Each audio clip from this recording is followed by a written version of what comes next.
चले हैं, जन्मों जन्मों की प्रीत में बंधने, ये लो हमारे प्रभु चले हैं।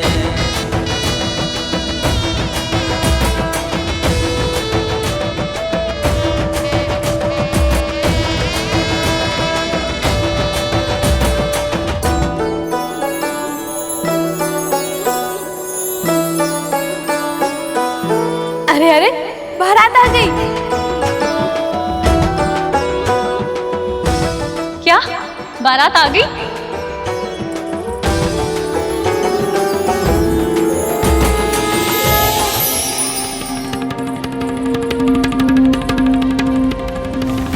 बारात आ गई।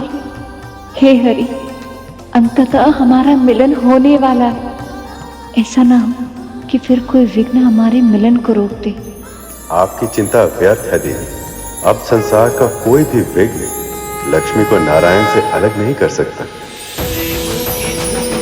नाचते गाते बाराती सारे संग हो चले हैं।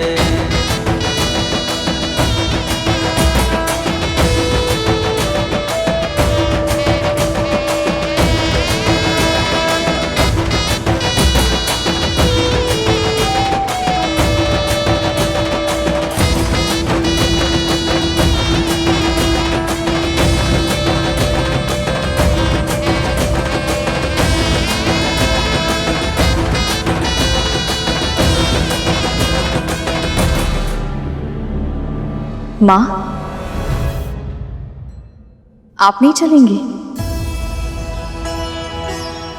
अपनी बारात को देखने की इच्छा किस वधू की नहीं होती विंता,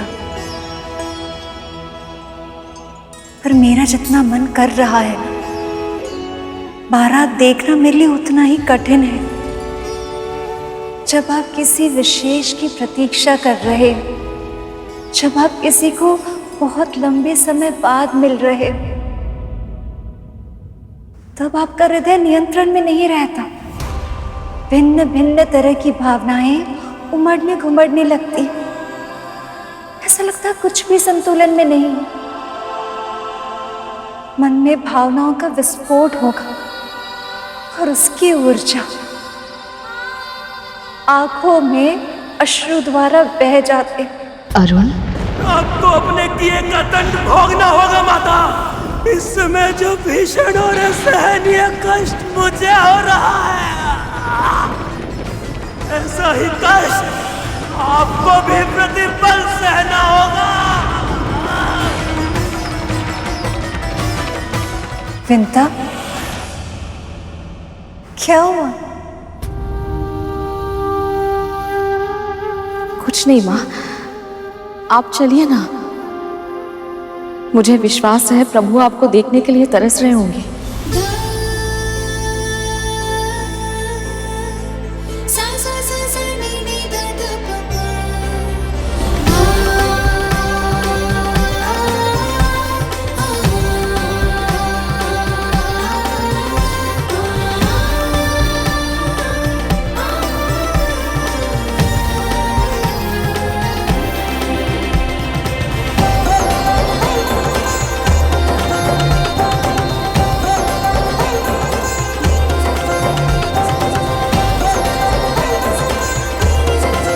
जिस क्षण के लिए मेरा मन इतना आतुर था, वो क्षण आ ही रहा है।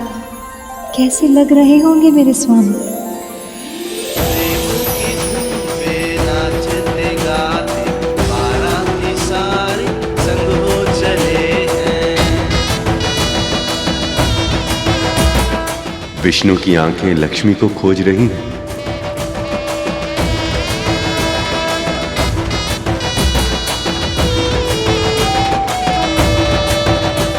लक्ष्मी, आप कहाँ हैं? मेरे समक्ष आकर मेरे हृदय की आतुरता को शांत करें।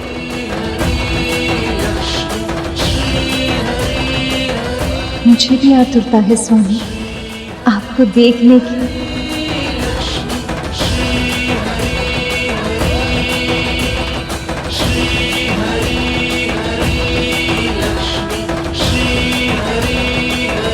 ये सौभाग्य है मेरा कि संसार के स्वामी मेरे जमाता बनकर मेरे द्वार खड़े हैं।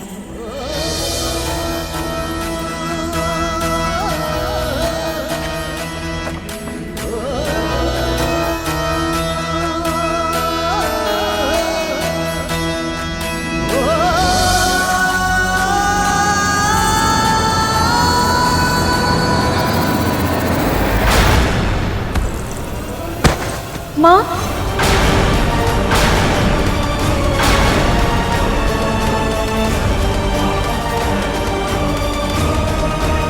माँ, माँ, क्या हुआ माँ? माँ,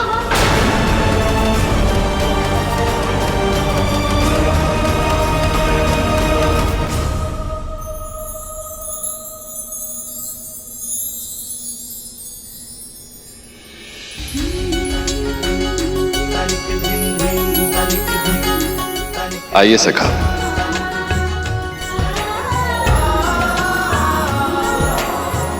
मुख्य द्वार की ओर चलेंगे तभी तो मामी श्री के दर्शन हो पाएंगे। मामा श्री। माँ, उठिए माँ, चल पीछे।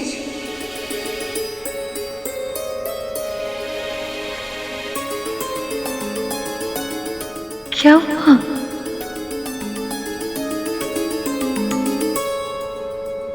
क्या? अद्भुत है पुत्री, वो अद्भुत है। मैं आपके पति की क्या आरती उतारूं? सारे संसार का तेज उनके चेहरे पर है। जो स्वयं कमल नयन है, उन्हें कौन से फूल अर्पित करूं? जिससे पवित्र कोई और सुगंध है ही नहीं, उन्हें कौन सी धूप दिखाऊं मैं? संपूर्ण सृष्टि का सौभाग्य का प्रतीक माना जाता है पुत्री आपको, पर आज प्रभु विष्णु को आपके वर के रूप में सजा हुआ देखकर मुझे ऐसा लग रहा था जैसे जो सबका भाग्य संवारती है, आज उन्हीं के भाग्य का उदय हो गया है।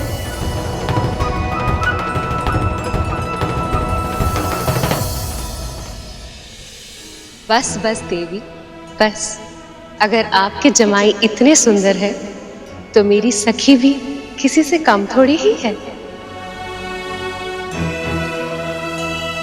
ये दोनों तो बने ही एक दूसरे के लिए। आप लोग यहाँ क्या कर रही हैं? द्वार पूजा नहीं करनी क्या? आइए सब लोग, आइए।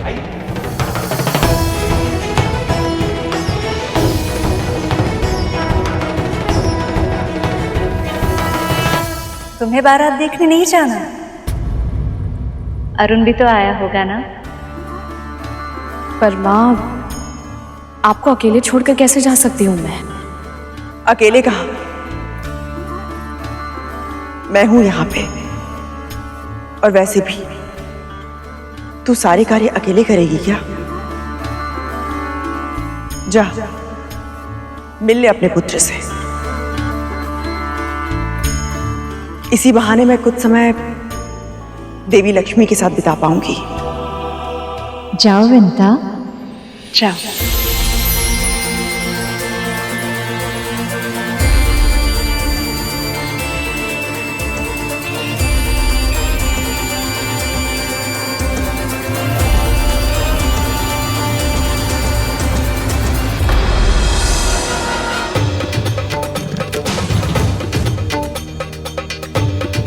उत्साह की अधिकता में अपने कर्मों के फल भूल गए विंता। सोचा है क्या कहेगी अरुण से? जिस पुत्र का पूरा जीवन तूने नष्ट कर दिया, कैसे करेगी उसका सामना?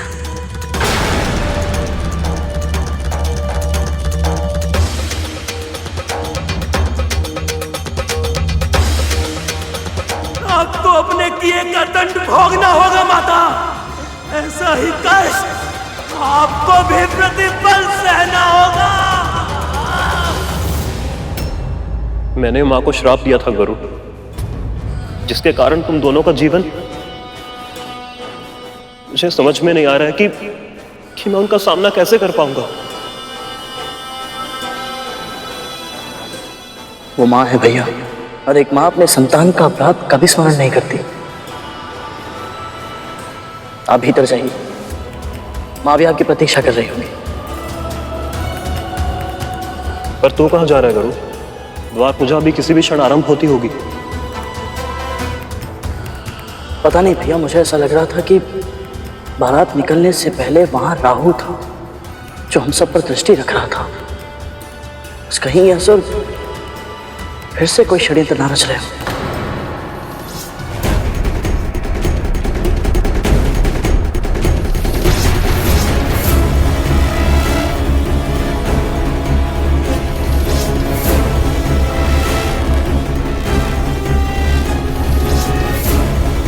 विष्णु के विवाह में सभी देवता व्यस्त होंगे, यही उचित अवसर है मंथन करके अमृत प्राप्त करके अमर होने का।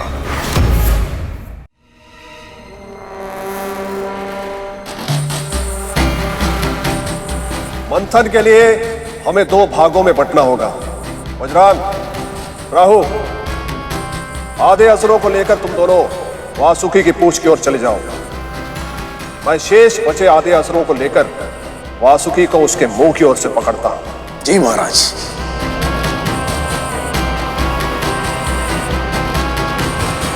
नारायण नारायण। प्रभु की इच्छा के बिना कुछ हो सकता है क्या गुरु? नहीं महिवर, परंतु क्या? वो चाहेंगे तो भी कुछ नहीं कर पाएंगे ऐसे, क्योंकि क्षीर सागर में कच्छप अवतार में प्रभु विष्णु स्वयं विराजमान है। इसलिए वहां की चिंता करने की आवश्यकता नहीं है तुम्हें। इस विवाह का साक्षी बनने का अवसर बड़े सौभाग्य से मिला है तुम्हें, इसलिए इसका आनंद लो। नारायण नारायण। हे प्रभु, सब कुशल हो, सब मंगल हो।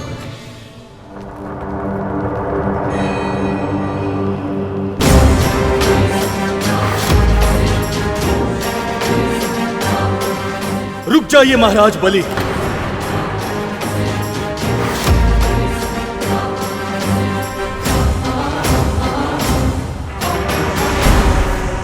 रुक जाइए, मुझे हाथ मत लगाइए। इतनी धृष्टता जो पूरे ब्रह्मांड पर शासन करता है, तुम दोनों उन्हें रोकने का प्रयत्न कर रहे हो। मैं आपका सम्मान करता हूं महाराज, ये छल मत कीजिए। यदि आपने देवताओं की अनुपस्थिति में मंथन किया तो आप संधि तोड़ देंगे। चल,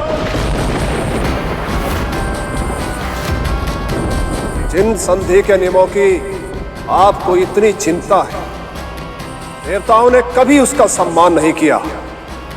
वो सदैव हमारे साथ छल करते आए हैं और कभी किसी ने उन्हें नहीं रोका। सारे नियम हम असुरों पर ही क्यों थोपे जाते हैं? केवल इतना जानता हूं असुरराज कि प्रभु विष्णु की सहायता के बिना मंथन करना संभव नहीं है। इतनी शीघ्र भूल गए कि आप सब मिलकर भी ना मंदराचल को उठा पाए थे और ना ही मुझे हिला पाए थे। तो फिर आप सबको ऐसा क्यों लगता है कि आप प्रभु विष्णु की इच्छा के बिना मंथन पूरा कर पाएंगे? क्योंकि वासुकी, पहले हमारे गुरुदेव का आशीर्वाद हमारे साथ नहीं था, अब उनके आशीर्वाद की शक्ति भी हमारे साथ है और उनके ज्ञान का बल भी। अब हमें सफल होने से कोई नहीं रोक सकता।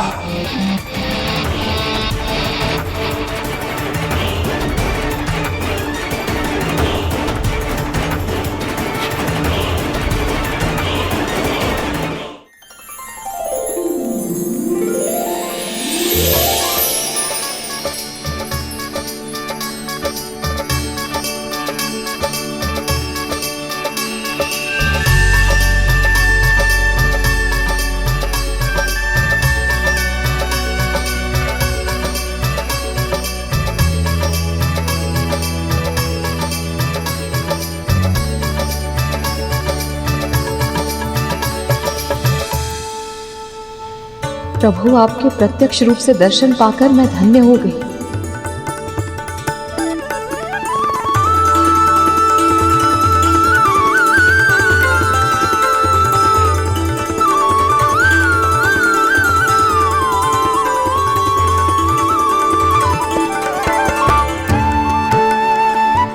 स्वागत स्वागत। आप सबका बहुत बहुत स्वागत है।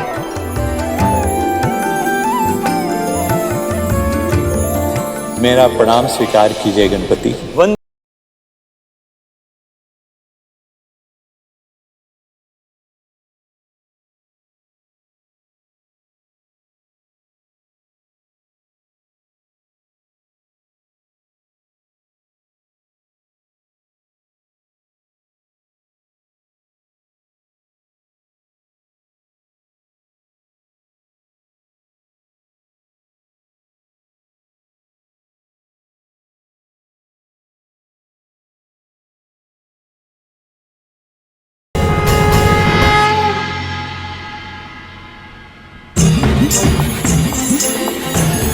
पधारिए प्रभु। जब तक बारात में था तब तक अपने मामा श्री के पक्ष में था, अब लक्ष्मी निवास में आकर तो अपनी मामी श्री के पक्ष में ही रहूंगा मैं।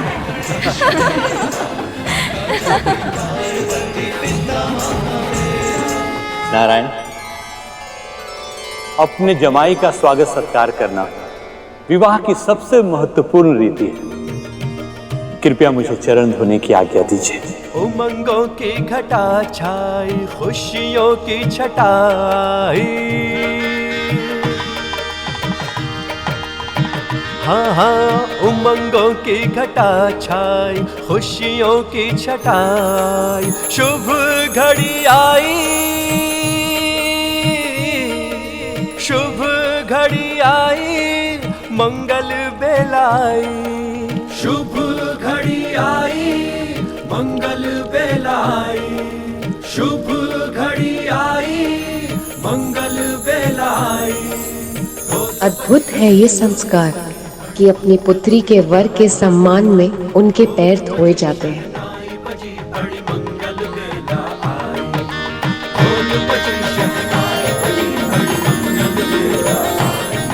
पधारिए प्रभु।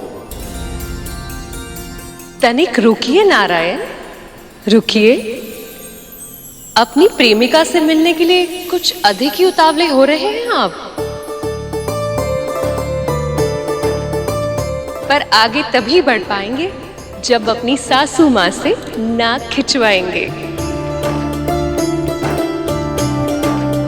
प्रभु की नाक खींची जाएगी? परंतु क्यों? हाँ गुरु, यही रीति है, पालन तो करना ही होगा।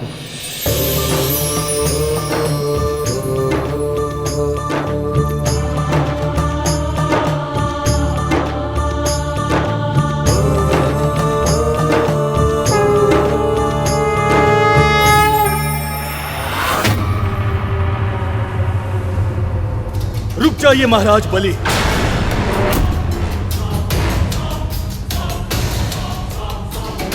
मन में हिंसा और छल जैसे दूषित तामसिक विचारों के साथ यदि आपने मुझे छुआ भी तो इसका परिणाम अच्छा नहीं होगा।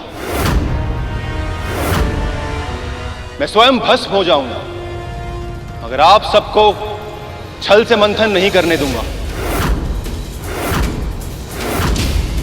प्रभु विष्णु के आशीर्वाद के बिना मैं भी इस मंथन का भाग नहीं बनूंगा महाराज बलि। यदि आप सब मुझे विवश करने का प्रयास करेंगे तो मैं जल्द समाधि ले लूंगा, पर आपके इस कुटिल योजना को सफल नहीं होने दूंगा। मूर्ख! तुम्हें आभास भी है कि तुम दोनों किसे धमकी दे रहे हो? जो पूरे ब्रह्मांड पर शासन करता है, दसों दिशाओं में जिसकी वीरता का स्वर गूंजता है, तुम उसे धमकी दे रहे हो। तुम दोनों अपने दुर्भाग्य को आमंत्रित कर रहे हो। ये मंथन तो होके रहेगा और यदि तुम दोनों को हमें रोकना है तो तुम दोनों हमसे युद्ध करो।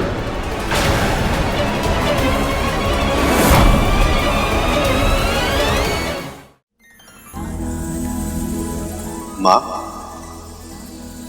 नाक नहीं खींचेंगी आप मेरा? नहीं।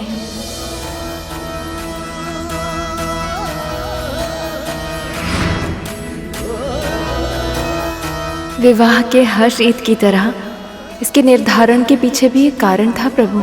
जब वर वधू के माता पिता जमाई के चरण धोते थे तो जमाई के मन में अहंकार आ जाता था और उसे लगने लगता था कि वही सब कुछ है, कोई और कुछ नहीं। तभी वधू की माँ उसकी नाक खींचकर उसको फिर से झुकना सिखाती थी। पर आपके भीतर तो सभी गुण हैं प्रभु, और फिर भी अहंकार तो क्या, कोई भी दुर्गुण तनिक भी नहीं है। इसीलिए आपके साथ ये रीति करने की आवश्यकता ही नहीं है।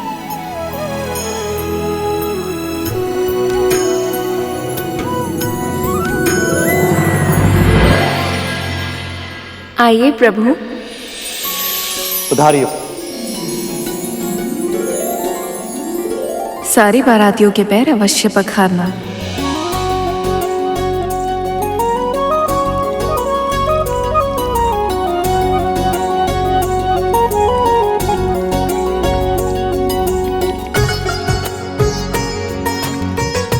अरुण भी तो बारातियों के समक्ष ही होगा, किंतु वो है कहाँ?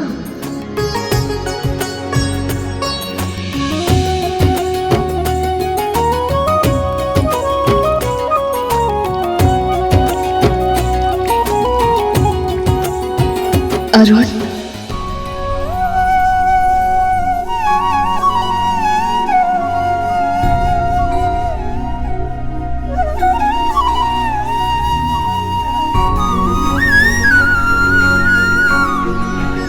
मैं कब से तुमसे मिलने की प्रतीक्षा कर रही थी। तुम्हें एक क्षण देखने के लिए कब से व्याकुल थी।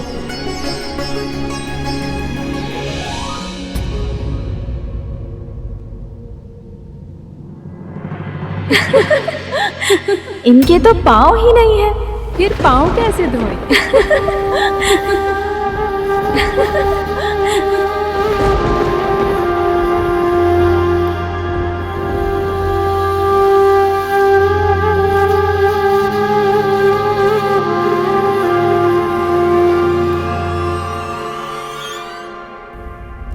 उत्साह की अधिकता में अपने कर्मों के फल भूल गई विंदा। सोचा है क्या कहेगी अरुण से, जिस पुत्र का पूरा जीवन तूने नष्ट कर दिया? कैसे करेगी उसका सामना? अब तो ऐसी मां निकली जिन्होंने अपने ही पुत्र पर ऐसा प्रहार किया।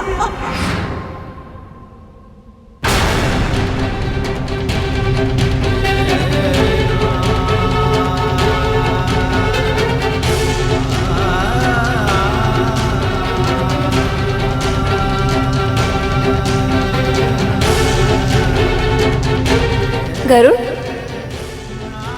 तनिक सुन पुत्र।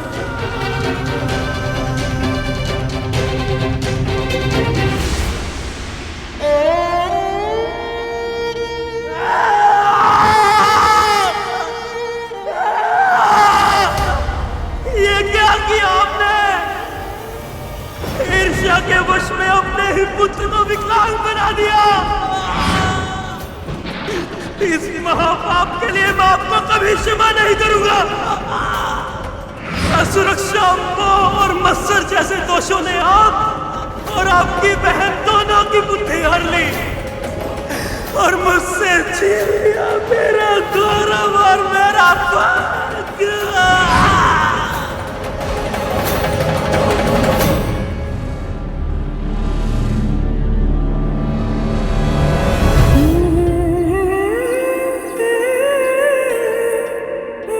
कुछ क्षण के लिए मुझे अकेले रहने दे गरुड़, जा यहाँ से।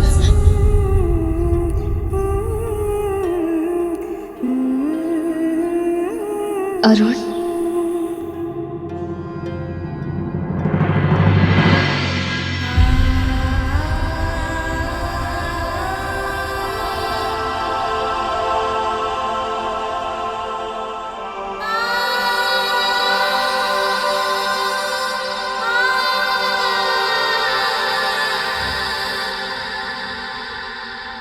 अरुण,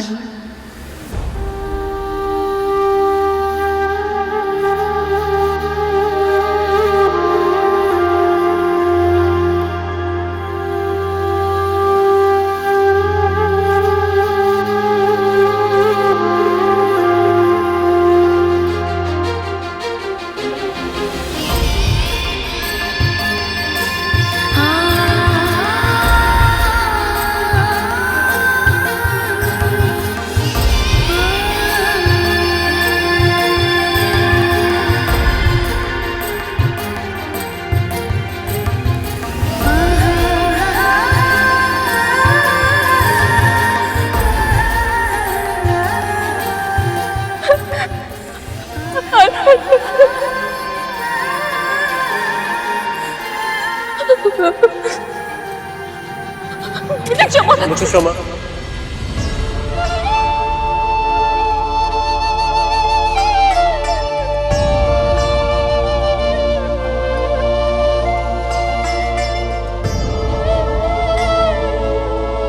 मेरे कारण आपका पूरा जीवन व्यर्थ हो गया मां।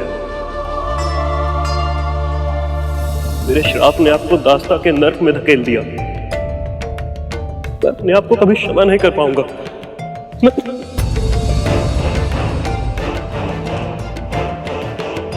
नहीं रुट,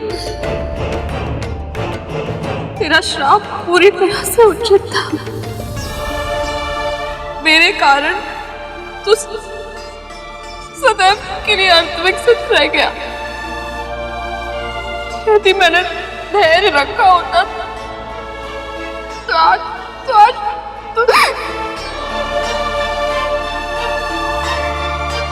सत्य तो ये है, तेरे जन्म के बाद से हर क्षण मुझे लगता है कि दास्ता का ये जीवन ही मेरा दंड है। पर मैं आज तक अपने आप को कभी क्षमा नहीं कर पाया मां। हर पल हर क्षण यही अनुभव करता हूं कि क्यों मैंने अपने क्रोध पर नियंत्रण नहीं रखा।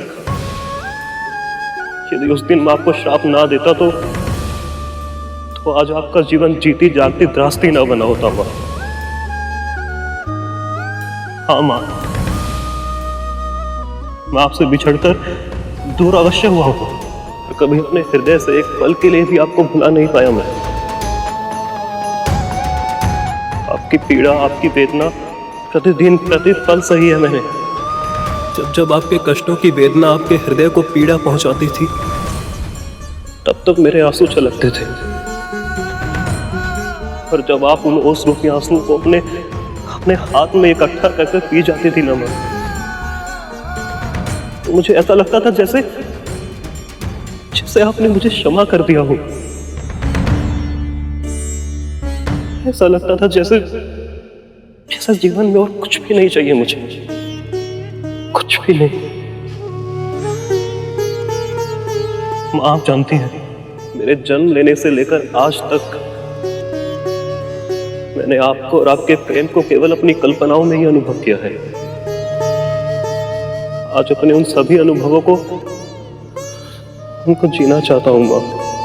मैं चाहता हूं कि जिस तरह आप गरुड़ के सर पर हाथ रखकर उसे आशीर्वाद देती हैं, मुझे भी दीजिए। जिस तरह अपने हाथों से उसे भोजन करवाती हैं, मुझे भी करवाइए। इतने वर्षों तक आपके प्रेम से वंचित रहा हूं मां। बस एक बार आपके आशीर्वाद को छूना चाहता हूं मैं। बस एक बार।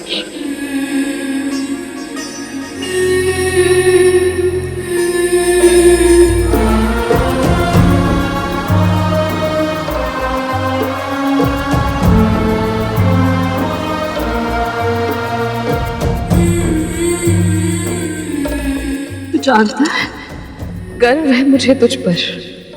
अपनी शारीरिक कमी को तूने अपने उत्थान के मार्ग में अवरोध नहीं बनने दिया। जो तेरी दुर्बलता थी, उसे ही अपनी शक्ति बना लिया तूने। मैंने जो भी सीखा है सब आपसे सीखा है मां।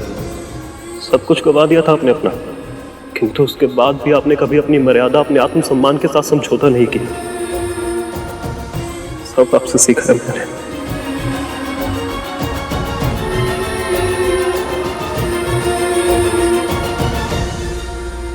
सत्य कहते हैं सब।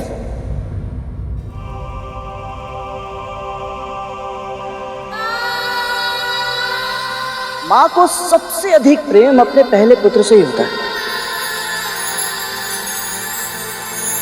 देखा आपने अरुण भैया, आपके मिलते ही मां मुझे भी भूल गई।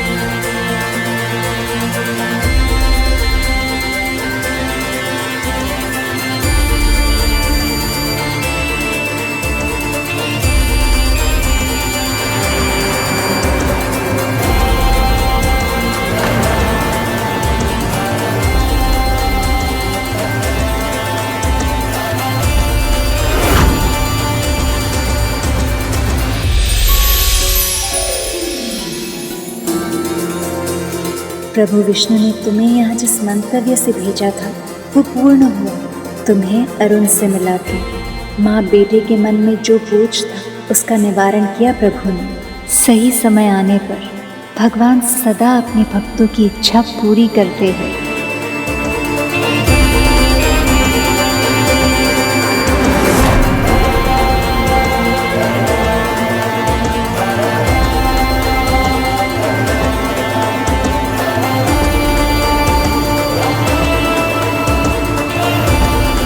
एक बार फिर विद्या और उसके पुत्रों ने मेरी योजना विफल कर दी। मैं स्वयं भस्म हो जाऊंगा मगर आप सबको छल से मंथन नहीं करने दूंगा। तुम्हें आभास है तुम किसे धमकी दे रहे हो? महाराज के कोप से केवल तुम दोनों का ही विनाश नहीं, अभी तो तुम्हारे परिवार और संतान भी सदैव के लिए दुर्भाग्य के अंधेरों में खो जाएंगे। अभी भी समय है मूर्खों, अपने ये तने हुए शीश झुकाकर महाराज के आदेश का पालन करो और हमें चुपचाप मंथन करने दो।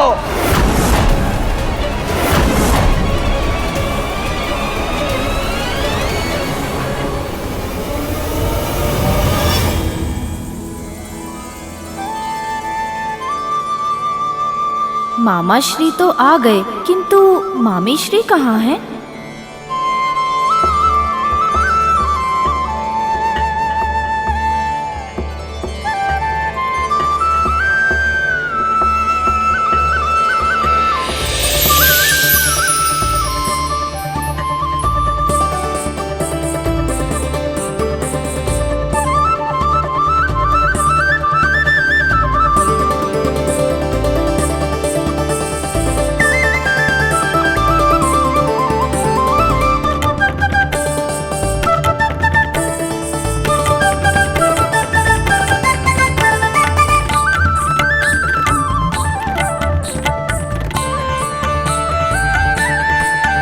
लक्ष्मी, मुझसे अब और प्रतीक्षा नहीं हो रही। शीघ्र आइए।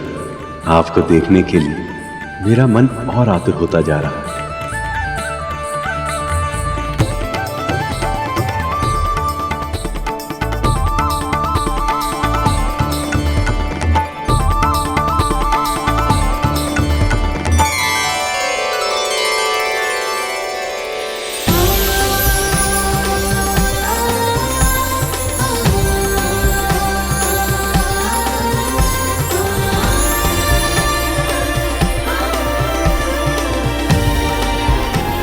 इस क्षण की प्रतीक्षा मैं कब से कर रहा था, जब आप सदा के लिए मेरी हो जाने के लिए मेरी ओर आएंगे।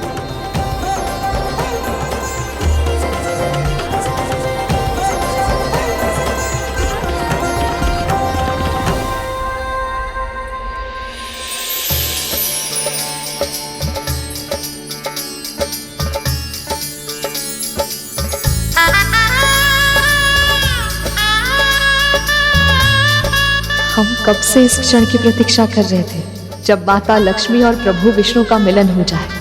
ये हमारा परम सौभाग्य है कि हम इस दिव्य मिलन के साक्षी बने।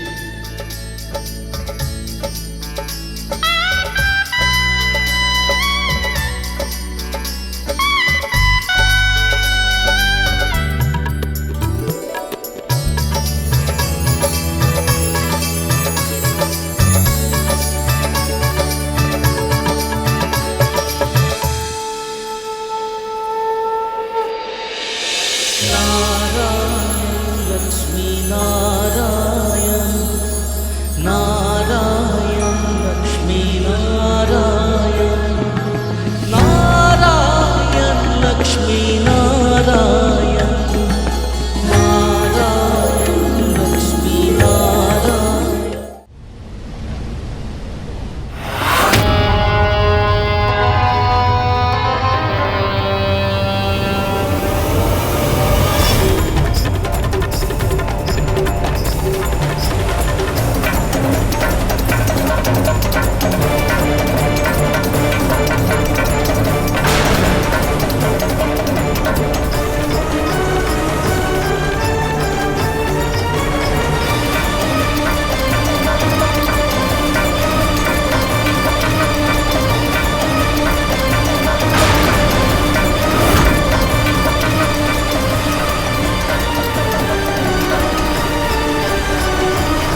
रक्षा रक्षा कीजिए महाराज, रक्षा कीजिए।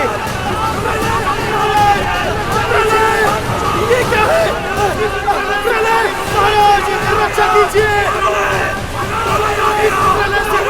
रक्षा कीजिए महाराज।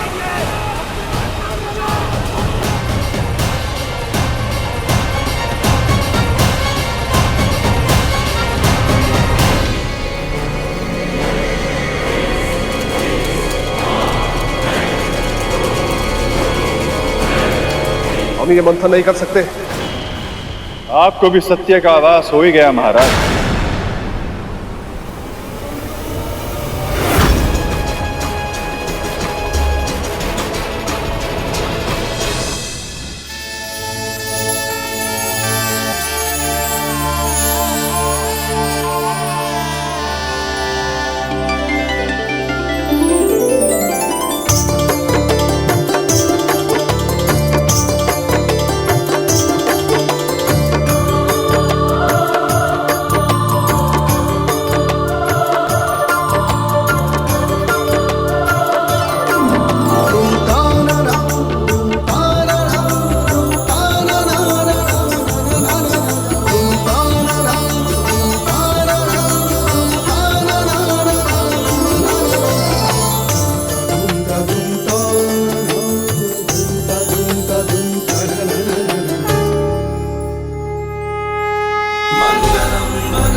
माँ, हम दोनों परमपिता विष्णु और शिव जी का आशीर्वाद प्राप्त करने के लिए तपस्या करने जा रहे हैं।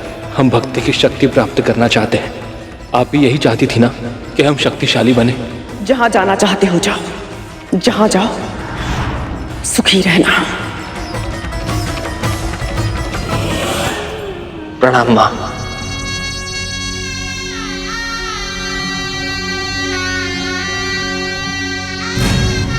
तुम सुखी हो ना? आपके आशीर्वाद से परम प्रभु के चरणों में स्थान पा लिया मैंने।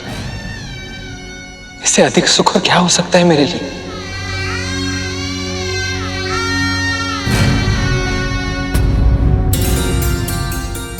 विंदा माँ,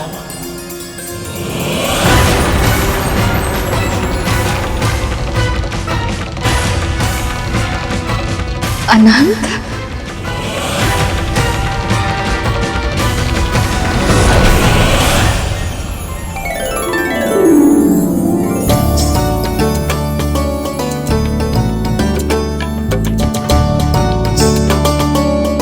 सदैव सुखी रहे, यशस्वी हो।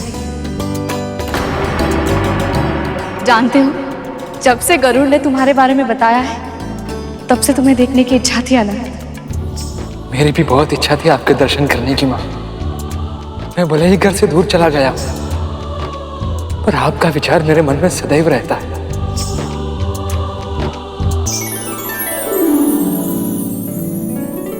इतने वर्षों के बाद तुम्हारा पुत्र तुमसे मिला है कद्रू, और वो तुमसे अधिक विंदा से बातें कर रहा है। आप सब कृपया अपना अपना स्थान ग्रहण कर लें। अब विवाह संस्कार आरंभ होने वाला है। आज्ञा दीजिए माँ।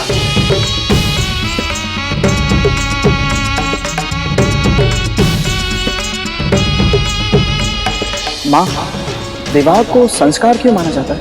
क्योंकि विवाह कोई शारीरिक या सामाजिक अनुबंध मात्र नहीं है, आध्यात्मिक साधना का माध्यम भी है। दो आत्माओं का पवित्र योग है विवाह।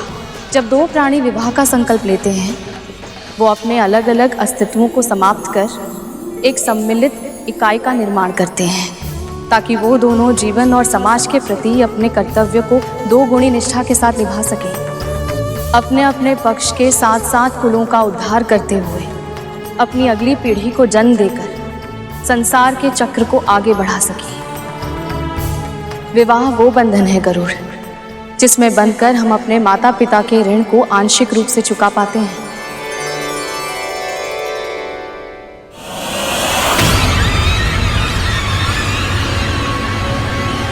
हम ये मंथन नहीं कर सकते। परंतु महाराज, अमृत। तो आपको सत्य का आभास हो ही गया महाराज।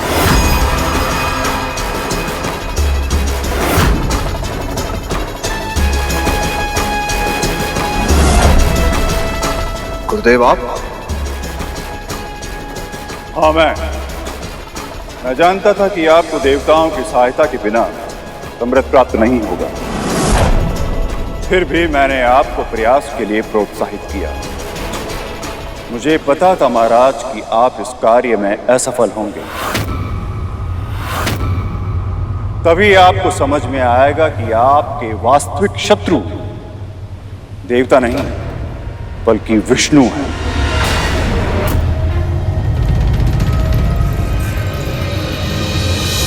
जब देवता संधि का प्रस्ताव लेकर आए थे, तभी मैं समझ गया था कि ये विष्णु के अगले अवतार के प्रकट होने का समय है, और ऐसा होना असुरों के लिए संकट का कारण बनेगा। इसीलिए मैं प्रथम क्षण से ही मंथन के विचार के ही विरुद्ध था, किंतु आपने मेरा सुझाव नहीं माना और विष्णु के कच्छप अवतार के प्रकट होने में सहायता कर दी।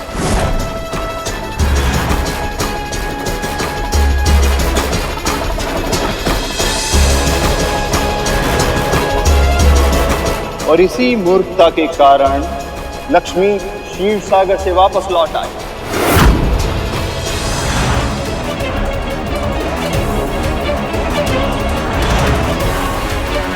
संसार में शिव फिर से लौटा। आप सभी असुरों के कारण देवता अपनी शक्तियां पुनः प्राप्त करने में सफल हुए।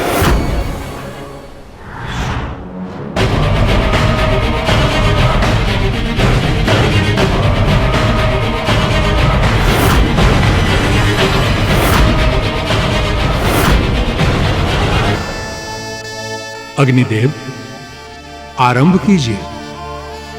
जो आज्ञा ब्रह्मदेव।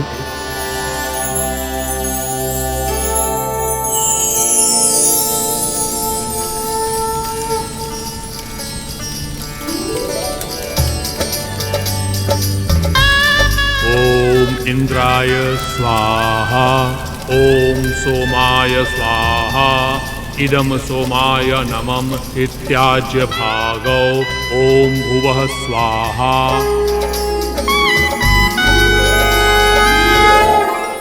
और अब विष्णु और लक्ष्मी दोनों देवताओं के साथ हैं, इसलिए देवता इस मंथन के कार्य को भी पूर्ण करेंगे और उन्हें अमृत भी प्राप्त होगा।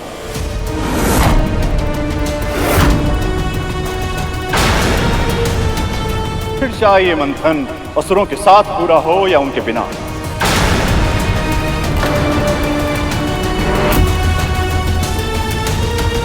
अब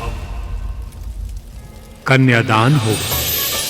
समुद्रदेव, महारानी, अब आप वधू का हाथ अपने हाथ में लें और उसे वर के हाथ में रख दें। कन्यादान का अर्थ होता है पिता द्वारा कन्या का सारा दायित्व वर के हाथों में सौंप देना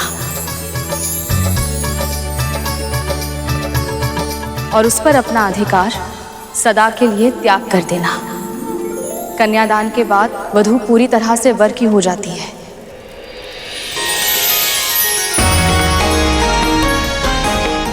मैं भी सदैव आपका ही रहूंगा। ओम स्वस्ति न इंद्रो वृद्धश्रवाः स्वस्ति न पूषा विश्ववेदाः स्वस्ति न ताक्षर्यो अरिष्टनेमिः स्वस्ति नो बृहस्पतिर्दधातु। ओम शांति शांति शांति। देवी सरस्वती, देवी पार्वती, अब आप दोनों वर और वधू के बीच गठबंधन करें।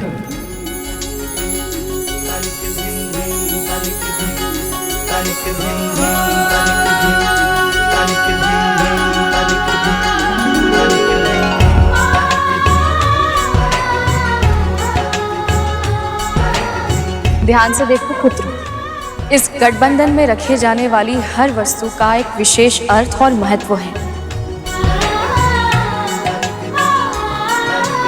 मुद्रा का अर्थ है धन पर पति और पत्नी का समान अधिकार होगा। पुष्प सदैव हंसते और मुस्कुराते रहने का प्रतीक है। हल्दी निरोगी जीवन की प्रतीक होती है। एक गृहस्थी सुचारू रूप से तभी चल सकती है जब पति पत्नी दोनों पूरी तरह से स्वस्थ और निरोगी हों। और फिर मेरी प्रिय दूर्वा घास भी डाली जाती है, जो कभी ना मुरझाने वाले प्रेम की प्रतीक है। जानते हैं अरुण गरुड़, दूर्वा कितनी भी क्यों ना सूख जाए, उसे भूमि पर डाला जाए तो वो फिर से उग जाती है। इसीलिए दूर्वा ये संदेश देती है कि यदि कभी क्रोध और रुष्टता के कारण दाम्पत्य जीवन का पौधा सूखने लगे तो उसे प्रेम की भूमि में बो करके फिर से हरा भरा बना लेना चाहिए। वो देखिए, देवी सरस्वती ने अभी अभी गठबंधन में अक्षत डाला है। अक्षत अन्न की संपन्नता का प्रतीक होता है पुत्रों, और इतनी संपन्नता तो होनी ही चाहिए कि परिवार के साथ साथ समाज की भी भूख मिट जाए।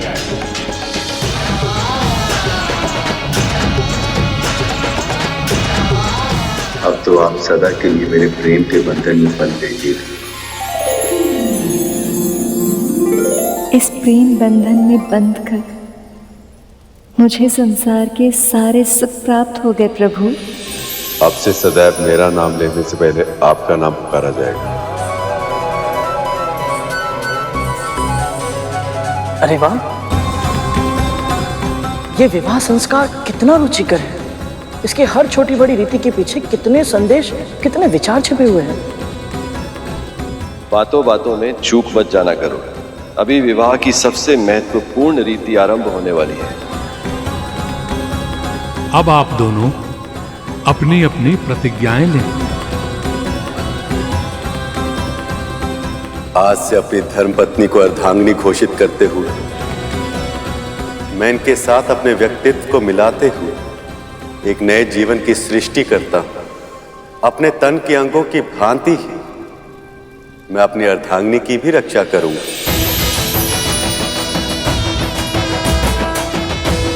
अपने जीवन को पति के साथ संयुक्त करके मैं एक नए जीवन की सृष्टि करूंगी। इसके पश्चात सत्य अर्थ में मैं आपकी अर्धांगिनी बनकर रहूंगी। मैं पूरी प्रसन्नता से अपनी पत्नी को गृह लक्ष्मी का महान अधिकार सौंपता हूं। आज से सदैव जीवन के निर्धारण में मैं इनके परामर्श को महत्व दूंगा। अपने पति के परिजनों को एक ही तन के विभिन्न भाग मानकर उन सब के साथ सम्मान पूर्वक व्यवहार करूंगी।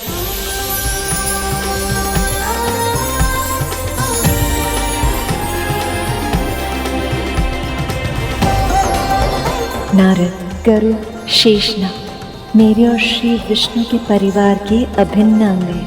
ये सब और मेरे सारे सच्चे भक्त ही तो हैं मेरा परिवार।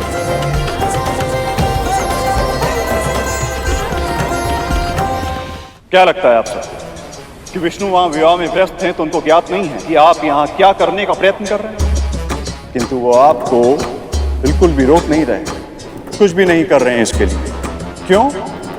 एक कारण, सिर्फ एक छोटा सा कारण चाहिए उन्हें, ताकि वो इस संधि तोड़ सकें और आप असुरों को इस मंथन की प्रक्रिया से दूर कर सकें।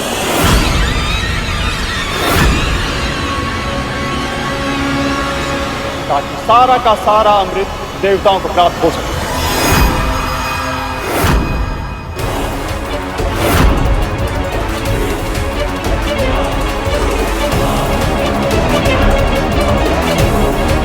हे महादेव, हमसे बहुत बड़ी भूल हो गई।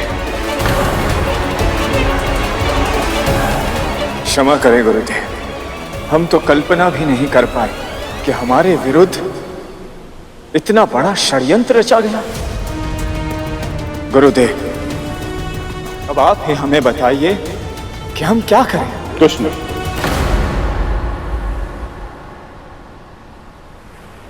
जब आप कुछ नहीं कर सकते, इसलिए जो संकल्प किया है उसे पूर्ण करना होगा। विष्णु और लक्ष्मी का विवाह समाप्त होने तक की प्रतीक्षा कीजिए और उसके बाद पुनः मंथन के कार्य में जुट जाइए। और इस समुद्र मंथन के साथ साथ एक विचार मंथन भी अपने मस्तिष्क में हर क्षण करते रहिए कि असुरों को अमृत पहले कैसे प्राप्त हो।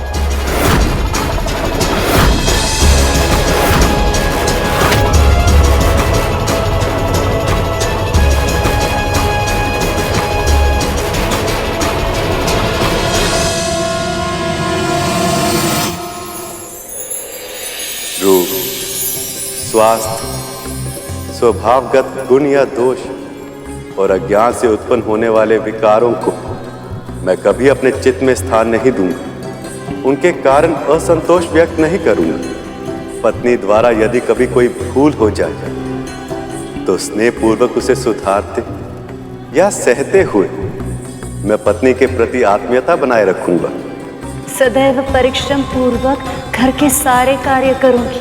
मैं पति की प्रगति और घर के विकास के लिए समुचित योगदान करूंगी। मैं पत्नी का मित्र बनकर रहूंगा और सदैव अपार स्नेह देता रहूंगा। इस वचन का पालन मैं पूरी निष्ठा और सत्य के आधार पर करूंगा। मैं पतिव्रत धर्म का पूर्ण रूप से पालन करूंगा, कपट और दुरावा नहीं करूंगा। पति के आदेशों का अविलंब पालन करने का अभ्यास करूंगी। जिस तरह से पत्नी के लिए पतिव्रत की मर्यादा का निधान है, मैं स्वयं उसी दृढ़ता से पतिव्रत का पालन करूंगा। चिंतन और आचरण दोनों में पर नारी के साथ वासनात्मक संबंध का विचार भी कभी नहीं आने दूंगा। मैं सेवा, स्वच्छता और प्रिय वचन का सदैव पालन करूंगी। ईर्ष्या और कुड़न से दूर रहूंगी और सदैव प्रसन्नता बांटने का प्रयास करूंगी। पत्नी की प्रगति, सुख और सुरक्षा की व्यवस्था मैं अपनी पूरी शक्ति के साथ करूंगा। किसी के सामने भी पत्नी को लांछित या तिरस्कृत कभी नहीं करूंगा। पत्नी होने के नाते मेरे पति मेरे लिए देवता स्वरूप यही मानकर और सारे मतभेदों को भूलकर मैं सदैव आपकी सेवा करूंगी। कभी आपका अपमान नहीं करूंगी।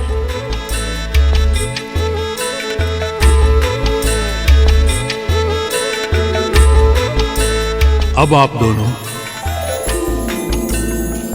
शिलारोहण के लिए खड़े हो जाएं।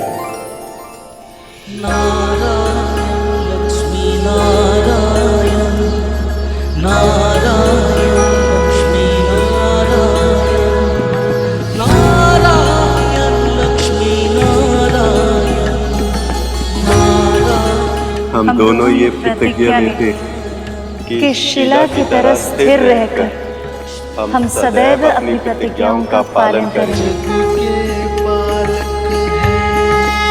हम दोनों ये प्रतिज्ञा लेते हैं कि शिला की तरह स्थिर रहकर हम सदैव अपनी प्रतिज्ञाओं का पालन करेंगे।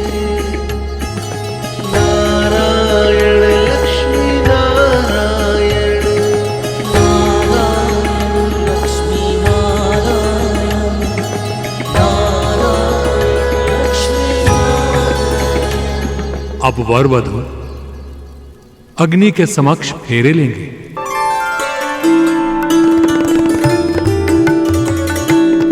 माँ, ये सभी फेरे अग्नि के सामने क्यों लिए जाते हैं? क्योंकि अग्नि सूर्य देव का प्रतीक है गरुड़,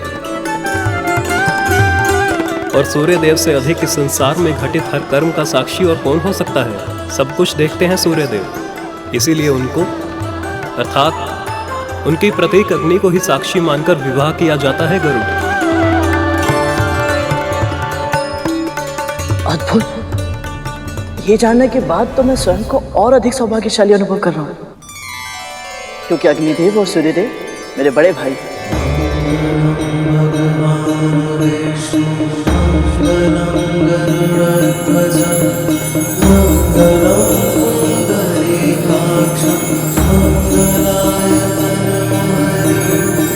चाहे कैसी भी परिस्थिति क्यों ना हो, मैं आपसे कभी दूर नहीं जाऊंगी प्रभु।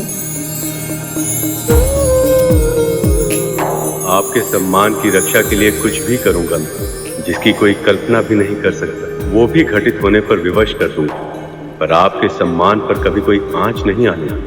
संपूर्ण सृष्टि सबसे अधिक महत्वपूर्ण मेरे लिए अब एक ही वस्तु है प्रभु, आपकी प्रसन्नता। अरुण, गरुड़, देखो, इस संसार में पुरुष से अधिक महत्व नारी को दिया जाता है। इसलिए पहले 4 फेरों में नारी का स्थान आगे होता है। मैं सदैव अपने सुख से अधिक महत्व आपके सुख को दूंगा।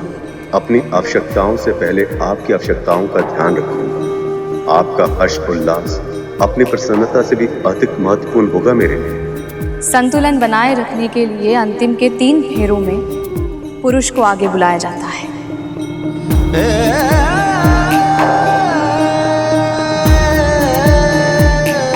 वैसे तो मैं आपके ऊपर कोई संकट आने ही नहीं दूंगा, पर यदि विधि के विधानवश आ भी गए तो आप तक पहुंचने से पहले उसे मेरा सामना करना होगा। जो आपका अहित करेगा उसके सामने चट्टान बनकर खड़ा हो जाऊंगा।